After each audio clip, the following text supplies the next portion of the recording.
அல்லாஹ்வுடைய இறுதி தூதர் கண்மணி நாயகம் ஸல்லல்லாஹு அலைஹி வஸல்லம் அவர்கள் நபியுள்ளதாக திருமிதியில பதிவு செய்யப்பட்டுள்ள ஒரு ஹதீஸ் ஷரீஃப் எவ்வாறு என்றால், இந்த மனிதர் காலையிலும் மாலையிலும் 100 தடவைகள் சுப்ஹானல்லாஹ் என்று கூறுகின்றார். எத்தனை தடவைகள்? 100 தடவைகள் காலையிலும் மாலையிலும் சுப்ஹானல்லாஹ் என்று கூறுகிறாரோ அல்லாஹ் தஆலா 100 ஹஜ்ஜுடைய நன்மையை அவனுக்கு வழங்கி இருக்கிறார். 100 ஹஜ்ஜுடைய நன்மை யோசிச்சு பாருங்க.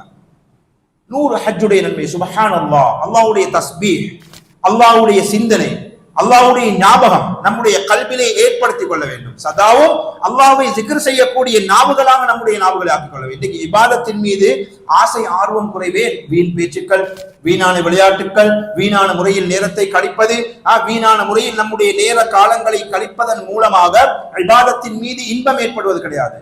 இபாதத்தின் மீது இன்பம் ஏற்பட வேண்டும் என்றால் இபாதத்தை நாங்கள் செய்து பார்க்க வேண்டும்.